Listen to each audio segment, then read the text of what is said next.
orang-orang menjadi tertarik karena karpetnya yang 20 cm dengan hiasan dari kristal yang Swarovski itu kira hampir 1 ton. Tidak sesuai, termasuk di dalam hal ini adalah membuka aurat. Maka Syekh Muhammad bin Shalih Al-Munajjid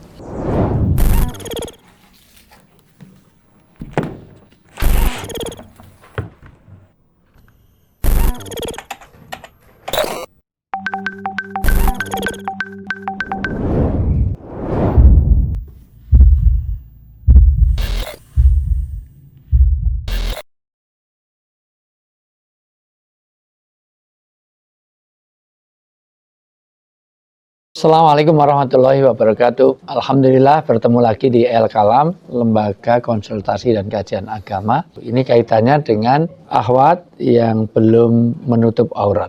Bagaimana hukum bagi orang yang belum berjilbab untuk memasuki masjid atau ikut kajian-kajian keagamaan di dalam masjid maupun di tempat-tempat taklim. Ini kaitannya dengan bagaimana para akhwat yang belum, para wanita yang belum menutup auratnya secara penuh dengan berjilbab, tapi ikut masuk masjid atau ikut pengajian atau ikut kajian-kajian yang lain. Yang jelas, yang memang ada nasnya yang diharamkan untuk masuk masjid untuk perempuan itu adalah ketika sedang haid ya, ketika sedang haid. Tapi itu ada illa abirisabil. Artinya masuk masjid itu boleh kecuali hanya abirisabil kan, kecuali hanya lewat. Satu berikutnya lagi, ya sebenarnya dakwah itu untuk mereka yang belum dapat hidayah ya. Dalam hal ini kan masih buka aurat. Untuk yang itu dia belum dapat hidayah. Ya, insya Allah nggak masalah Zat. Kalau dia mau masuk masjid, mudah-mudahan setelah itu dia dapat hidayah. Kalau diusir, nanti malah dia benci dengan Islam. Takutnya begitu. Wallahu ta'ala. Ya paling tidak jangan seksi lah gitu. Jangan ya sensual lah masuk itu ya, namanya juga ikut kajian kan, taruhlah kerudungnya belum sempurna ya, kerudung-kerudung yang hanya ya pokoknya jangan seksi. Mungkin juga anjurannya seperti itu, tapi gimana, ada tanggapan yang lain? Saya menambahkan terkait dengan melarang orang masuk masjid itu berdasarkan surat Al-Baqarah ayat 114. Waman azlamu mimman mana'a masajidallahi ayyuzkara fiha ismuhu. Dan siapakah yang lebih zalim daripada orang yang melarang masjid-masjid Allah untuk dizikiri di dalamnya. Ayat ini Ibnu Katsir menjelaskan dalam tafsirnya bahwa ini adalah turun terkait dengan Nasrani atau kaum non-muslim ya, bahwa non-muslim itu sukanya menghalang-halangi orang Islam untuk ke masjid begitu. Namun ada kaidah tafsir yang mengatakan al-ibratu bi umumil lafzi la bi khususis sababi. Jadi yang dihukumi itu adalah keumuman makna redaksi ayat tersebut, bukan kekhususan ayat tersebut. Dalam tafsir Al-Jalalain, makna daripada ayyuzkara fiha ismuhu itu adalah bis sholati wa tasbih, yaitu sholat dan zikir begitu. Sehingga siapapun orang yang ingin sholat di masjid, termasuk zikir di masjid, termasuk kajian di masjid, itu dilarang untuk dicegah begitu, selama orang tersebut berstatus muslim. Jangankan berstatus muslim, orang kafir pun di dalam kitab Majmu' Fatawa Syekh bin Baz itu disebutkan dalam fatwanya, la haraja fi dukhulil kafiril masjidah. Tidak ada permasalahan ketika orang kafir itu masuk ke masjid idza kana li gharadin syar'iyyin, apabila untuk tujuan yang syar'i wa amrin mubahin, atau urusan yang sifatnya boleh begitu. Siapa tahu malah jadi jalan hidayah. Ya, tapi satu sisi, karena ada prakteknya, kalau kita di Abu Dhabi, Grand Sheikh itu, mosque itu luar biasa, masjid yang terindah, terbesar, kedua setelah Madinah.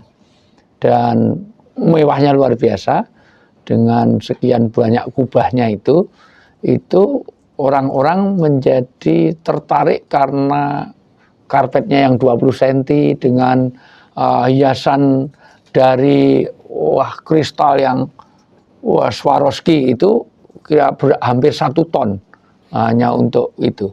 Jadi luar biasa megahnya dan mewahnya. Karpetnya pun dijahit di situ. Jadi membawa orang dari Iran untuk membuat karpetnya di situ. Nah, itu banyak orang yang non-muslim masuk sana, tetapi memang disediakan kerudung untuk sebatas menutup auratnya supaya tidak terlalu seksi. Mungkin itu juga pesan baik juga supaya Islam itu juga menjadi jalan hidayahnya dari banyak hal. Memang tidak secara langsung berbicara tentang orang yang belum menutup aurat secara sempurna ke masjid, tapi kita ambil hikmahnya. Ini tentang cerita dari saudara Abdullah bin Abbas, yaitu Al-Fadl bin Abbas. Beliau berkata, maaf Ustaz Imad, ini karena adzan kita dahulukan, meskipun as-sholatu ala waktiha, tapi lebih bagus fi awali waktiha. Ya, karena kita break dulu, kita ke masjid untuk istirahat dulu. Alhamdulillahirrahmanirrahim. Ternyata kata orang Jawa, sholat itu adalah durung sholat, ora susah sholat. Nah, jadi sholat itu satu durung sholat, jadi kapanpun kalau sudah waktunya, kok kita belum sholat, harus ada perasaan durung sholat. Dalam kondisi apapun, waktunya kita harus sudah sholat. Misalnya sudah jam 2 kok belum sholat, nah itu harus segera sholat. Dan ora susah sholat. Ora susah sholat, bagaimana sholat itu tidak menjadi beban. Orang itu kalau nggak pernah sholat, sholat beban. Tapi kalau udah biasa sholat, sholat jadi pelepas beban. Kita belum mau tidur kok belum sholat isya, rasanya nggak nyaman. Ternyata belum sholat isya. Subuhnya biasanya pagi, kok kesiangan, pasti nggak nyaman. Wah, subuhku kesiangan, jam berapa? Jam 7. Nah, biasanya jam berapa? 6:30. Nah, 6:30 juga kesiangan. Alhamdulillah kita sudah selesaikan sholat dan kita lanjut sidang El-Kalam. Kita akan lanjutkan bagaimana pembahasan wanita yang tidak berhijab, tidak berjilbab untuk memasuki masjid dan ikut kajian atau taklim-taklim di masjid atau di tempat-tempat taklim. jadi di Haji Wada, Nabi Muhammad SAW ini membonceng saudara Abdullah bin Abbas yang bernama Al-Fadl bin Abbas. Nah, ketika itu Nabi Muhammad pada satu kesempatan beliau memang berhenti ya di satu tempat untuk menerima pertanyaan-pertanyaan dari masyarakat, dari kaum muslimin ya. Wa aqbalat imra'atun min Khuth'ama wadi'atun tastafti Rasulullah sallallahu alaihi wasallam. Fatafiqal fadlu yanzuru ilaiha. Datanglah seorang wanita dari kabilah Khuth'am, dalam hadis dideskripsikan wadi'atun oleh beberapa syarih atau para ulama yang mensyarah hadis, walaupun tidak semuanya. Ada yang menyatakan di sini wanita ini tersingkap rambutnya. Al-Fadl ketika itu melihat kepada wanita ini, tertarik ya. Fatan Nabi sallallahu alaihi wasallam wal fadlu yanzuru ilaiha. Nabi Muhammad berbalik ke belakang melihat Al-Fadl masih melihat wanita itu. Kemudian apa yang Rasulullah lakukan? Beliau memutar wajah Al-Fadl ya.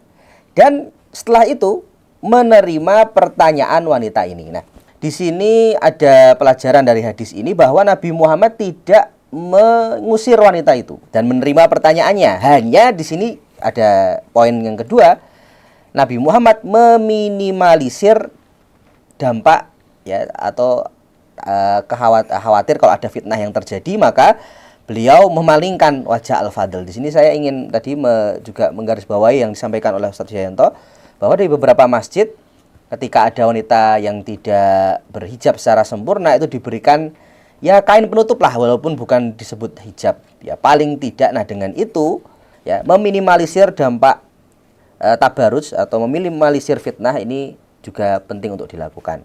Imam Ibnu Katsir dalam menafsirkan surat An-Nur ayat 36 yaitu a'udzubillahi minasyaitonirrajim fi buyutin adzinallahu an turfa'a wa yudkara fi hasmuhu bihulahu fiha bil ghudwi wal asol. Membebaskan masjid ya dari ya perkara-perkara yang buruk ya, lagu perbuatan-perbuatan yang tidak sesuai ya. Termasuk di dalam hal ini adalah membuka aurat. Maka Syekh Muhammad bin Shalih Al-Munajjid beliau mengatakan wasamahu biduhulil mutabarrijati yukhafu an yusahima hadza fi naqlil fitani syawari wal aswaq ila buyutillahi ta'ala. Mentolerir masuknya wanita mutabarrijah ke dalam masjid itu dikhawatirkan bahwa hal ini akan turut menyebarkan fitnah syawari wal aswaq ke dalam rumah Allah. Ini harus dihindari. Nah, itu hukum asalnya seperti itu. Akan tetapi ya di dalam mengingkari kemungkaran ya, di dalam mengingkari kemungkaran kita harus berhitung. Sebagaimana tadi Bang Imat juga sudah menyampaikan ya, mengkategorikan amar ma'ruf nahi mungkar ya, nahi mungkar terutama itu ada 5. Yang pertama itu amar ma'ruf nahi mungkar yang bisa menghilangkan kemungkaran dan mendatangkan maslahat. Amar ma'ruf nahi mungkar yang mendatangkan banyak maslahat tapi masih sedikit tersisa kemungkaran. Nah, ini juga boleh dilakukan. Kemudian yang ketiga adalah 50-50. Kemudian yang tidak boleh itu yang kedua yang lain, yaitu amar ma'ruf nahi mungkar yang justru menambah kemungkaran yang baru dan sedikit manfaat, atau kemungkaran tidak bisa hilang tapi justru mendatangkan mafsadat yang lebih besar. Itu perlu dihindari. Dalam hal ini juga demikian. Jadi hendaknya tidak langsung diusir. Yang pertama, sepakat para ulama bahwa menutup aurat bagi perempuan itu hukumnya memang wajib ya. Kemudian tentang seorang perempuan yang tidak berkerudung kemudian masuk masjid untuk sholat kemudian dilarang. Misalnya terjadi memang ya. Yang pertama, kalau kita buka surat An-Nahl ayat 125, ud'u ila sabili rabbika bil hikmati wal mau'izatil hasanati wajadilhum billati hiya ahsan. Di situ ada kalimat ud'u. Ud'u itu amar, perintah untuk berdakwah. Dari kata ud'u harus ada dai yang berdakwah dan ada mad'u, ada yang didakwai. Ila sabili rabbika, kepada jalan Tuhanmu, artinya ada materi dakwah. Kemudian bil hikmati, dengan cara hikmah, wal mau'izatil hasanati, dengan cara mau'izah hasanah. Bahkan wajadilhum billati hiya ahsan. Itu adalah kaifiyah, cara dalam berdakwah. Bahwa dalam dunia dakwah kita mengenal istilah tadarrujan. Tadarrujan itu bertahap. Dakwah itu jalan yang cukup panjang. Kalau ada orang mau masuk masjid, kemudian dia mau sholat, kemudian dia tidak berjilbab, tentunya ya pakai tahapan tadi. Pakai tahapan, jangan sampai kita langsung gebyahuyah, harus sempurna sesempurna mungkin. Kita perlu tadarujan, memahamkan dengan cara yang baik dan lain sebagainya biar tidak menyinggung. Tadarujan itu apa, Ustaz? Tadarujan itu bertahap. Ya, bertahap. Tadarujan. Kalau kita berjalan naik kan ada tangga itu. Ada tangga. Itu tadarujan seperti itu. Setahap demi setahap dia sudah melakukan sholat. Kemudian di aspek-aspek yang lain yang perlu kita dakwahi. Gitu. Justru cara dakwah kita itu biarkan orang itu dengan bitadrid, dengan tadarujan, dengan step by step katanya kita untuk Black. Artinya apa? Penting untuk mendakwai orang ya awalnya kalau perlu pengajian masih ada seksi-seksinya, lama-lama tertutup, lama-lama jadi bukan hanya ngaji tapi dia yang mengajarkannya. Orang kalau di masa dahulu itu benci terhadap Islam, setelah tahu nanti insya Allah jadi pembela agama yang sangat baik. Ya, mudah-mudahan itu cara dakwah kita. Itu untuk jawaban bahwa tidak ada larangan orang yang belum berjilbab untuk memasuki masjid. Wallahu a'lam bishawab.